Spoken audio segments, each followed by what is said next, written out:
It had been a while since I used my M16A4 clone, and I wanted to shoot some new AAC Sierra MatchKing ammo that I'd recently purchased, so I headed to the range to get some trigger time with one of my favorite rifles.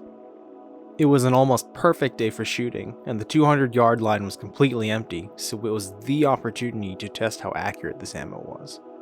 So I had heard about this AAC ammo for a little bit, kind of when I was starting to try some different match ammo. And so I came across Black Hills, that we all know, then Sierra Open Tip Match, and then this one here. And so I wasn't really too sure how good it was, especially because the price point was significantly lower. Not to always say that price being lower means it's worse, but I figured there's probably a reason, right? And so I figured I'd take you guys along and just kind of see how it performs. Also a good excuse to use the M16 clone as well. Nice to be able to use this guy again. I usually just use my M4 clone, which is more like within 50 yards or so. But it's nice every now and then to kind of get out, stretch this one's legs a bit, shoot that kind of longer 20-inch barrel as well. And so let's go do it. Let's see how it goes. I loaded up 3 20-round magazines, 5 rounds of 5.56 55 grade M193 FMJ for sighting in, and 2 more mags of 5 rounds each for this AAC Sierra MatchKing ammo. It had been a minute since I shot with the ACOG, and last time I got too in my head about my technique or lack of sub-MOA groups, but this time I just said screw it and tried to have some fun. The footage you're seeing here is me sighting in using the M193 ammo, and I must have sighted in previously on this exact same range because my shots were already on target, so fortunately I didn't have to adjust my zero. Afterwards, I moved to doing 2 5-shot groups of the AAC ammo. The main reason I picked up this ammo is because I wanted to see if I could find match-grade ammo whose performance was comparable to the Black Hills 77 Mark 262 Mod 1 ammunition. From what I can tell, that's generally considered to be the gold standard for match ammo for AR-15s, but it's quite expensive at $1.30 per round, at least at the time that I bought it. On the other hand, AAC Sierra MatchKing ammo was about 75 cents per round, so it definitely turns some heads because it's much cheaper.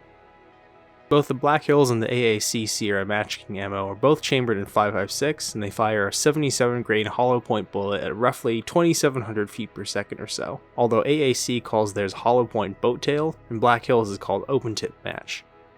While I do understand the difference between FMJ ball ammo and hollow points, in full transparency, I don't actually know if hollow point boat tail and open tip match are the same, but I think they are, but someone correct me if I'm wrong. As you can see here, my groups performed well given my firearm and optic of choice and my relatively new skill level. Overall, I'd say my shots are pretty consistent and my groups generally landed in the center of the target. So overall, things went well. I think my groups are definitely a lot tighter. I forget when I shot Black Hills and Sierra Open Tip Match if that was with my M4. So for the ACOG I have here is actually for the 20-inch barrel, which is why I brought out the M16 clone. But as you can see here, my groups are just a lot more consistent in the A zone, which is pretty nice at 200 yards. So I realized too that I actually had gotten 2 types of the AAC, and I shot this one here that has the Sierra on it, as opposed to this one that doesn't. But yeah, but either way, it was good to be here, good to be out. I'd recommend the ammo, it's worth checking out. I think the price point also makes it pretty attractive.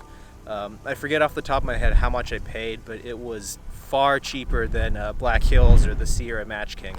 And so I just got these again from Palmetto State, and so just tried out a few. And I'd recommend just, if you have the extra cash laying around, you might as well. There's nothing that I dislike about the ammo other than the price compared to M193, but it's kind of just a given that match grade ammo will cost more, so I really can't complain. I would like to see if my groups would do better if I use an optic like an MPBO, but that's a topic for another day. Even if this video wasn't full of stats and data and it was mostly me taking you along, I hope it helped a little bit. Thanks for watching, and I'll catch you next time.